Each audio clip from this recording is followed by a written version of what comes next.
Hello, students. Hello. Yes, ma'am. Good morning. Today we will discuss sterility indicators and sterility testing. What is the sterility indicators and the sterility testing? In this first point is, it is the essential that strict control are carried out on products to be labeled sterile. अगर हमने किसी product को sterile labelled किया है तो उसके ऊपर क्या होना चाहिए, स्ट्रिक्ट कंट्रोल्स होने चाहिए उस प्रोडक्ट के ऊपर. Such product must then ensure the absence of viable microorganism from these products. ठीक है, इस प्रोडक्ट का, इस तरह के प्रोडक्ट जो है वो ये एश्योरेंस देते हैं कि ये कंप्लीटली फ्री फ्रॉम है माइक्रो ऑर्गेनिज्म से. These are basically two types of control, और ये दो तरह के controls होते हैं. In this number one, control on the process of sterilization. या तो sterilization की process पे ही control कर लिया जाए, as for example sterilization monitors के through और sterilization indicators के through. And the second one is the sterility testing of the product. या फिर उस प्रोडक्ट की ही डायरेक्टली क्या किया जाए, स्टेरिलिटी टेस्टिंग, कि वेदर इट्स अ स्टेराइल और नॉट, और whether it's a completely free from of the micro organism और not. Now, sterility indicators. Monitoring of the sterilization process can be achieved by the use of physical, chemical or the biological indicators of sterilization performance. जो sterility indicators है, that one is of three types. In this first one is the physical indicator, second one is chemical indicators, third one is the biological indicators. जो sterility indicators है, sterilization process में जिसका use किया जाता है, वो तीन तरह के हैं आपका. सबसे first one is physical indicator, second one is chemical indicators, biological indicator is the third one.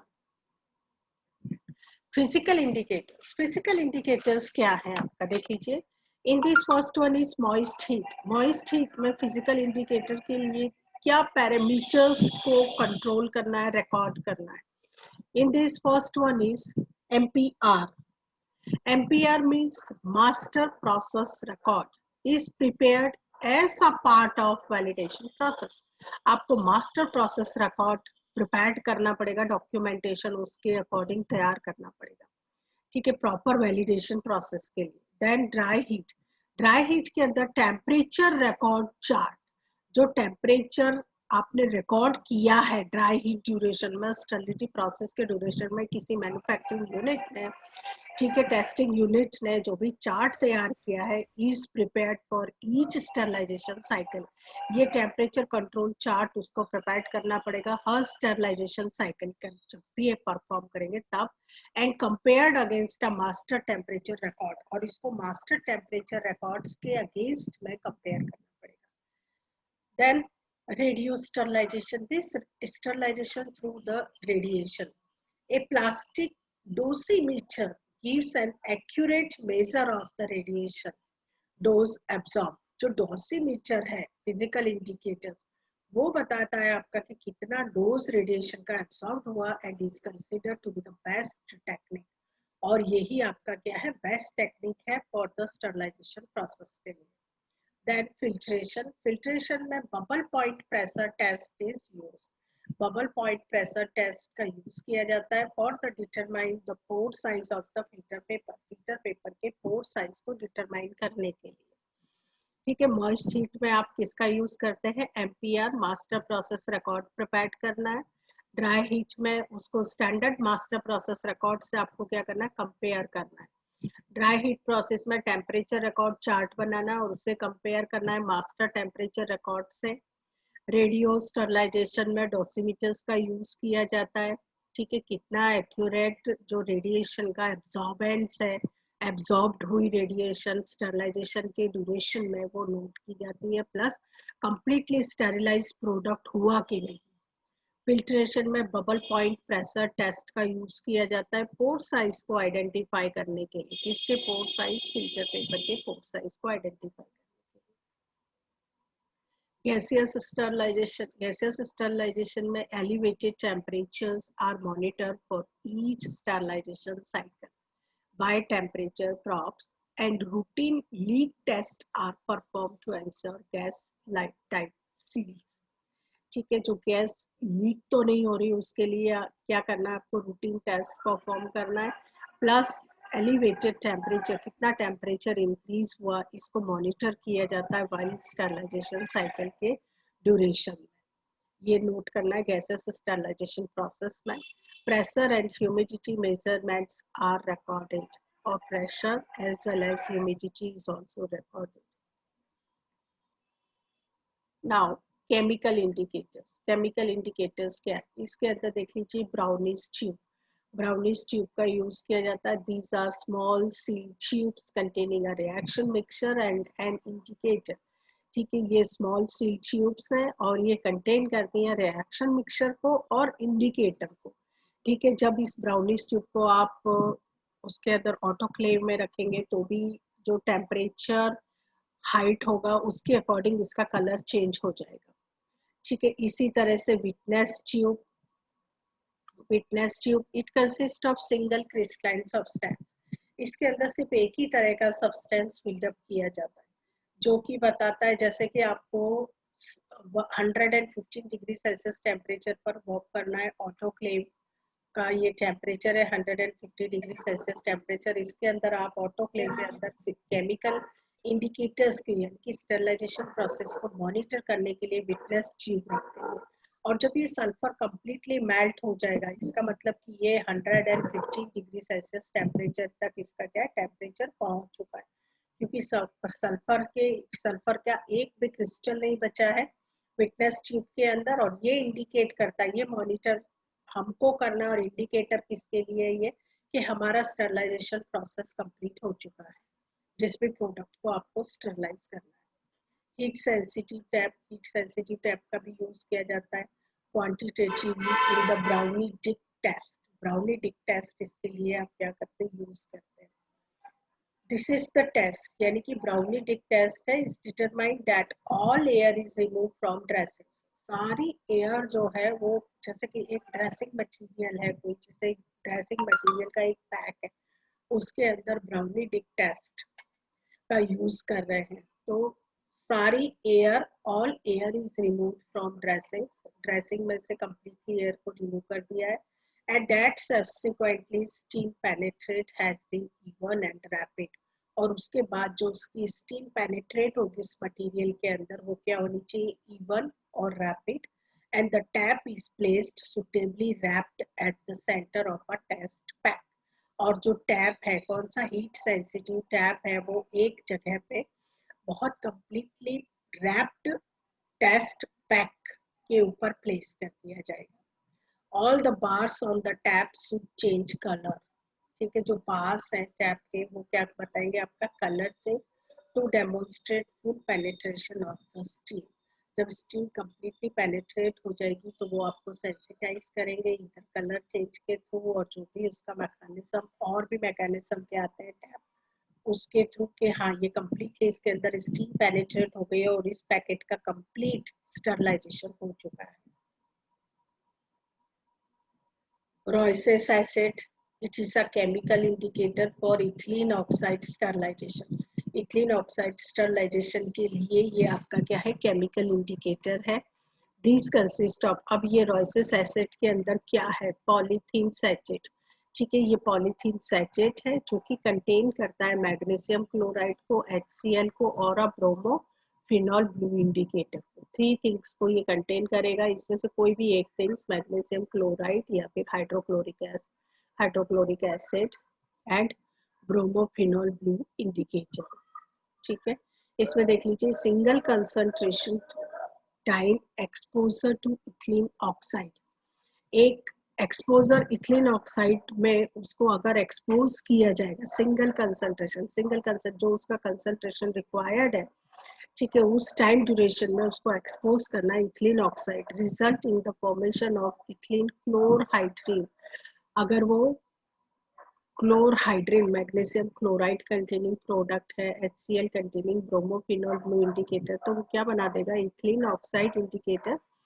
ठीक है, तो ये इथिलीन क्लोरहाइड्रिन में कन्वर्ट हो जाएगा and colour changes from yellow to purple, और इसका जो कलर चेंज है वो कौन सा हो जाएगा, येलो से पर्पल में ये कलर चेंज दिखाएगा आपको। इसको बोलते हैं इथिलीन ऑक्साइड स्टरलाइजेशन। किसी भी प्रोडक्ट को जब आप इथिलीन ऑक्साइड स्टरलाइजेशन मैकेनिज्म के अंडर में रखेंगे और मॉनिटर करने के लिए क्या यूज करना है, रॉय सैचेट का यूज करना है, रॉय से सैचेट का। तो जब रॉय से सैचेट का हम यूज करते हैं तो इथिलीन जो ऑक्साइड उसमें से पास हो रही है, ये रिएक्ट करती है आपका किससे, मैग्नीशियम क्लोराइड से, हाइड्रोक्लोराइड से, और फिर ब्रोमोफिनॉल ब्लू इंडिकेटर जो उसके अंदर ऑलरेडी प्रेजेंस है, इनसे रिएक्ट करने के बाद में किसमें कन्वर्ट होती है, आपका इथिलीन क्लोरहाइड्रीन में, जिसकी वजह से आपका जो मॉनिटर है या इंडिकेटर है उसका क्या होता है, कलर चेंज होता है yellow to purple. Biological indicator, biological indicators consist of suitable organism, ये सुटेबल ऑर्गेनिज्म को कंसिस्ट करता है, deposited on a carrier and are distributed throughout the sterilized load. ठीक है, लोड में distribute at the end of the sterilization process के end में the units are recovered, unit को recovered किया जाता है and cultured, और cultured किया जाता है to determine the presence or absence of the survivor। ठीक है, सर्वाइवर के प्रेजेंस और एब्सेंस के लिए इसको क्या किया जाता है, डिटरमाइन किया जाता है। जैसे कि एक पर्टिकुलर टाइप के माइक्रो ऑर्गेनिज्म का यूज किया जाता है और उसको स्प्रेड कर दिया जाता है, इसके अंदर जो भी कैरियर है जिसके अंदर की हमारा प्रोडक्ट को स्टेरिलाइज करना है उसको लोड किया गया है उसके अंदर। ठीक है, किसी भी इंस्ट्रूमेंट में ऑटोक्लेव ले लीजिए या ओवन ले लीजिए, उसमें क्या करेंगे, इसको कम्प्लीटली स्प्रेड कर देंगे, उसके बाद में यूनिट को कम्प्लीटली रिमूव करते हैं और उसे कल्चर करते हैं। ठीक है, उस प्रोडक्ट को रिमूव करके कल्चर करते हैं और देखते हैं उसका कुछ पोर्शन यानी सैंपल साइज आपके वो होते हैं, डिसाइडेड होता है कि कितना सैंपल साइज लेना है, उसको रिमूव करके कल्चर किया जाता है और उसको उसमें देखा जाता है कि कितने सर्वाइवल अभी बचे हैं। ठीक है, जो बैसिलस थर्मोस स्टरफिलस जो है माइक्रो ऑर्गेनिज्म जो कि बायोलॉजिकल इंडिकेटर्स के लिए यूज किए जा रहे हैं, उसके कितने सर्वाइवल अभी बचे हुए हैं। अगर बचे हैं मीन्स जो स्टर्लिटी टेस्टिंग है वो क्या हो जाएगा, आपका फेल हो जाएगा, अगर नहीं बचे तो आपका पास हो जाएगा। स्टर्लिटी टेस्टिंग देख लीजिए, स्टर्लिटी टेस्टिंग के अंदर जो स्टेप्स इन्वॉल्व है, इसके अंदर number 1 selection of sample size, sample size को सिलेक्ट करना है, कितने सैंपल साइज लेने हैं, selection of the quantity of the product, product को कितनी क्वांटिटी में लेना है, मीडिया रिक्वायरमेंट, कौन से मीडिया का यूज करना है, कौन से टेस्ट माइक्रोब्स का यूज करना है, मेथड ऑफ टेस्टिंग्स क्या है, then observation and result. In this the selection of sample size, parental preparation के लिए पहले देख लीजिए, नॉट मोर देन 100 कंटेनर्स, अगर 100 कंटेनर है आपके, ठीक है, पेरेंटल प्रिपरेशन से पैक्ड, तो उसमें जो सैंपल साइज सेलेक्ट करना है वो कितना करना है, 4 कंटेनर, 100 में से 4 कंटेनर को लेके उसके ऊपर आपको स्टर्लिटी टेस्ट परफॉर्म करना पड़ेगा, कोई भी इंडस्ट्री करता है। मोर देन 500 कंटेनर्स, अगर 500 से ज़्यादा कंटेनर्स हैं देन 10 कंटेनर्स के ऊपर स्टर्लिटी टेस्टिंग की जाती है। मोर देन 1000 कंटेनर, 1000 से ज़्यादा कंटेनर है तो 20 कंटेनर्स का रैंडम सिलेक्शन करती है मैन्युफैक्चरिंग यूनिट टेस्टिंग और उसके ऊपर टेस्टिंग परफॉर्म करती है। सेकेंड, ऑफ्थाल्मिक एंड नॉन इंजेक्टेबल्स, ऑफ्थाल्मिक और नॉन इंजेक्टेबल्स प्रिपरेशन के लिए नॉट मोर देन 200 कंटेनर्स, अगर 200 से ज़्यादा कंटेनर नहीं है तो only 2 containers are used for sterility purpose, sterility purpose के लिए सिर्फ 2 कंटेनर का सिलेक्शन होगा, और मोर देन 200 कंटेनर्स हैं तो 10 कंटेनर का सिलेक्शन करना पड़ेगा, उसके ऊपर स्टर्लिटी टेस्टिंग परफॉर्म करनी पड़ेगी। बल्क सॉलिड प्रोडक्ट्स, अगर कोई भी बल्की प्रोडक्ट है, सॉलिड प्रोडक्ट है, अगर 4 कंटेनर्स हैं तो 4 चारों की चारों कंटेनर पर स्टर्लिटी टेस्टिंग परफॉर्म करनी पड़ेगी, और मोर देन 4 कंटेनर्स है तो 20% ऑफ द कंटेनर्स। अगर 100 कंटेनर्स है तो 20 कंटेनर के ऊपर, अगर 1000 है तो 200 कंटेनर्स के ऊपर। ठीक है। Now second is the selection of quantity of the product. Product की क्वांटिटी को किस तरह से सिलेक्ट करते हैं। In this number 1 is liquid. Liquid है अगर कोई तो लेस देन 1 ml। अगर 1 ml से कम लिक्विड है तो उसकी क्वांटिटी कितने सेलेक्ट करेंगे स्टर्निटी टेस्टिंग के लिए। 1 ml मीन्स होल कंटेंट को सिलेक्ट करेंगे।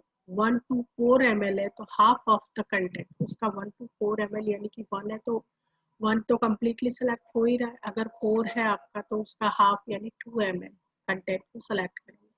5 ml से 20 ml है तो 2 ml, 20 ml to 50 ml है तो 5 ml, और 50 ml और मोर तो 10 ml प्रोडक्ट को क्या किया जाता है, सेलेक्ट किया जाता है।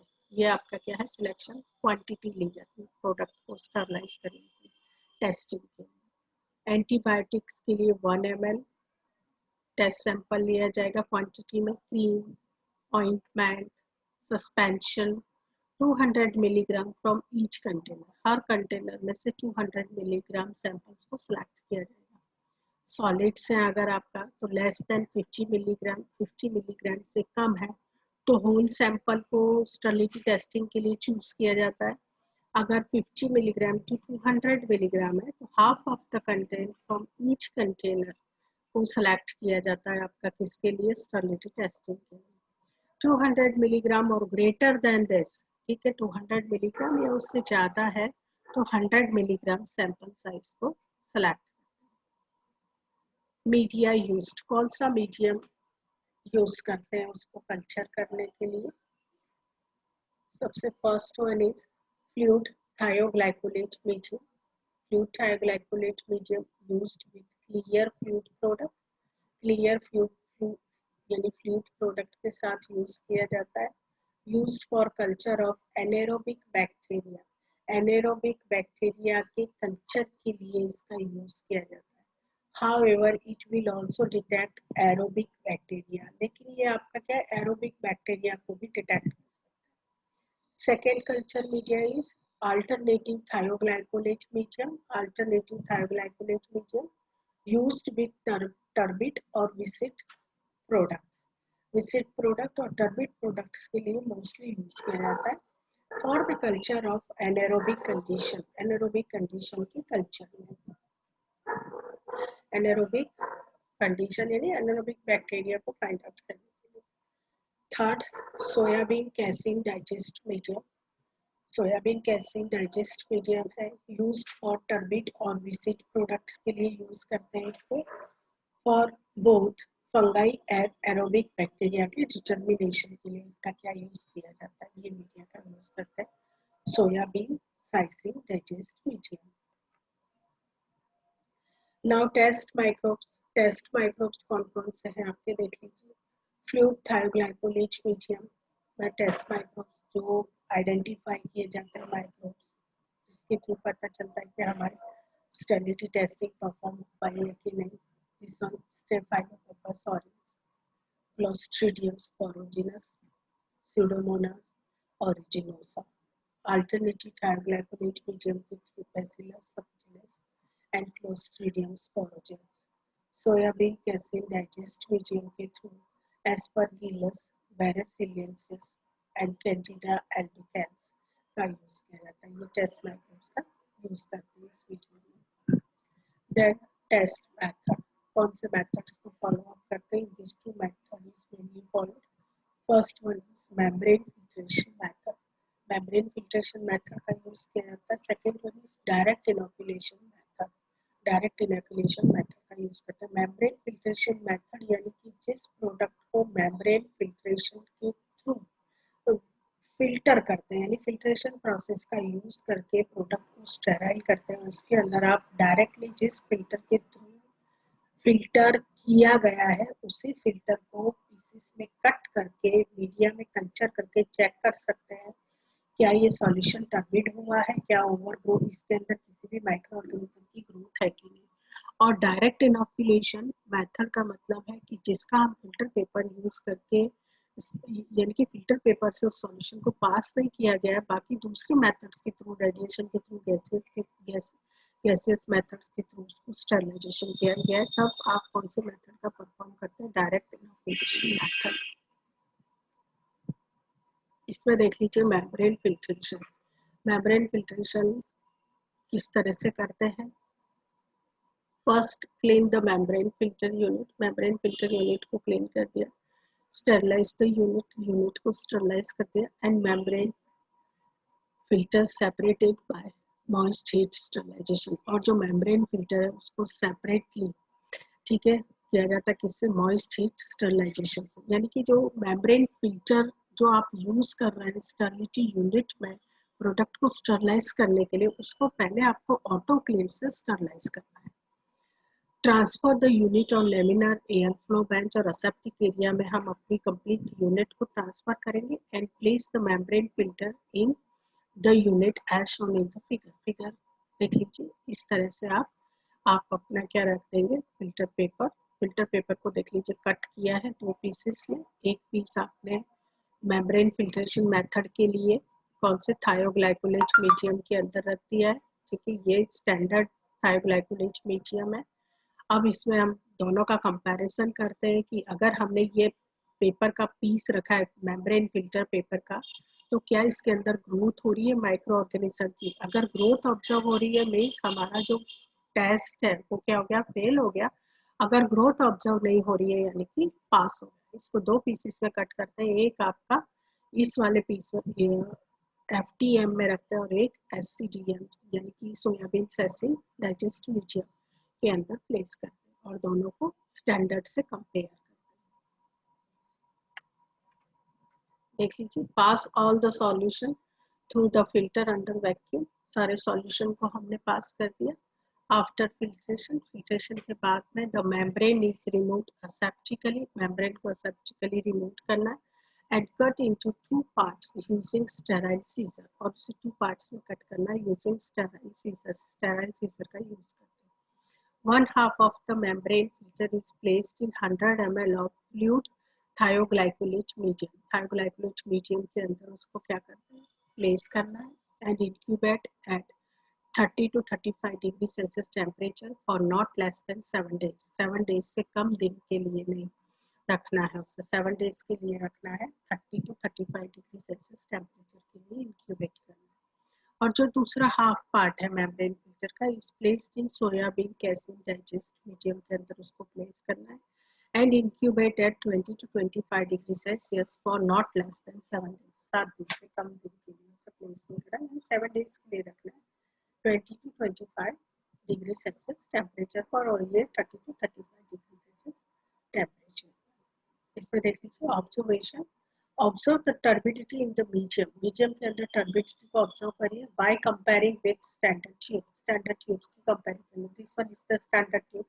इसके अंदर सिर्फ फ्लूइड थायोग्लाइकोलेट मीडियम ही है और किसी भी तरह का आपका कोई भी प्रोडक्ट कल्चर नहीं किया है किसी भी माइक्रो ऑर्गेनिज्म को, यानी कि स्टरलिटी जो टेस्टिंग के लिए फिल्टर पेपर वगैरह रखना है उसको हमने इंसर्ट नहीं किया है। If it has no turbidity in fluid thioglycolate medium।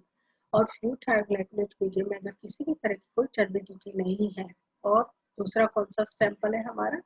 Soybean casein digest medium SCDM। कोई टर्बिडिटी दोनों में ऑब्जर्व नहीं मिलती है। It is free from microorganism and suitable for use. तो ये कम्प्लीटली फ्री फ्रॉम है आपका माइक्रो ऑर्गेनिज्म से, और इसको आप सुटेबल फॉर यूज यानी कि यूज कर सकता है मैन्युफैक्चरिंग यूनिट मार्केट में लॉन्च करने के लिए। Direct inoculation.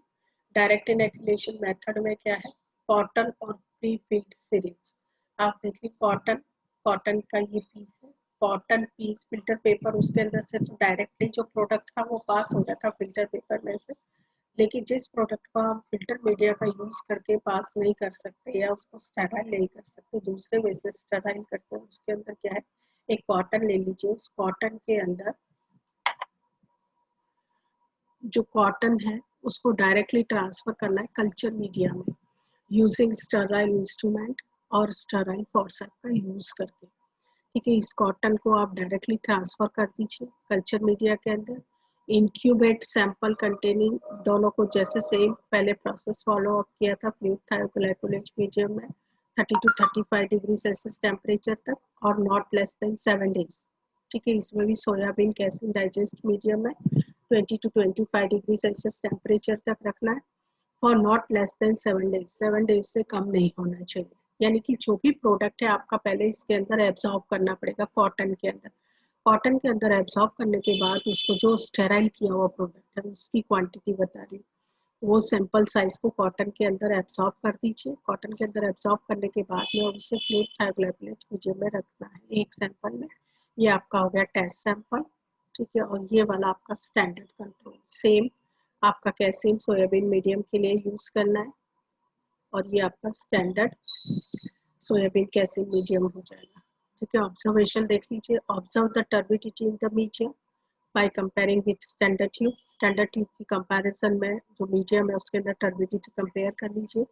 If it has no turbidity in fluid thioglycollate medium, और कोई किसी भी तरह की टर्बिडिटी नहीं है फ्लूइड थायोग्लाइकोलेज मीडियम में या सोयाबीन कैसिन डाइजेस्ट मीडियम के अंदर, मीन्स ये कम्प्लीटली फ्री फ्रॉम है माइक्रो ऑर्गेनिजम्स है और इसको कंपनी जो मैन्युफैक्चरिंग कंपनी है वो आपका मार्केट में लॉन्च कर सकती है और लेबल भी कर सकती है it's a completely sterile product, means it's a completely free from of the microorganism and highly qualified or highly qualified product, highly sterile or highly qualified। Fifth one, interpretation of result. आप results का interpretation किस तरह से करती है manufacturing unit, उसके अंदर देख लीजिए। After incubation and during the incubation period, incubation period के ड्यूरेशन में और उसके इंक्यूबेशन के बाद दो तरह से, अगर सैंपल के अंदर growth, if growth is not observe, अगर किसी भी तरह की ग्रोथ ऑब्जर्व नहीं हो रही है तो ये जो सैंपल है ये आपका स्टरलिटी टेस्ट को क्या कर रहा है, पास कर रहा है। और जो प्रिपरेशन है वो कौन सा प्रिपरेशन है, स्टेराइल प्रिपरेशन। अगर ग्रोथ ऑब्जर्व होती है तो जो कंटेनर है आर रिजर्व्ड, रोक दिए जाते हैं and retest is perform as in the original test. Original test की ही तरह, यानी कि जो पहले प्रीवियसली टेस्ट किया उसी की तरह से उसके ऊपर रीटेस्ट परफॉर्म किया जाता है। इफ ग्रोथ इज ऑब्जर्व्ड, अगर ग्रोथ फिर भी ऑब्जर्व्ड होती है तो ठीक है, उसको क्या किया जाता है, if they are not readily distinguishable, ठीक है, अगर वो डिस्टिंग्यूजेबल नहीं है तो आपका सैंपल क्या हो जाएगा, फेल। लेकिन अगर उसे डिस्टिंग्यूज किया जा रहा है, उसे आइडेंटिफाई किया जा रहा है तो सैंपल के ऊपर सेकेंड रीटेस्ट किया जाता है। ठीक है, उसको double size number of samples को लेके, और अगर फिर भी आपका ग्रोथ ऑब्जर्व हो रही है उसके अंदर तो सैंपल फेल है, अदरवाइज नहीं हो रही है तो आपका सैंपल क्या हो जाएगा, पास हो जाएगा।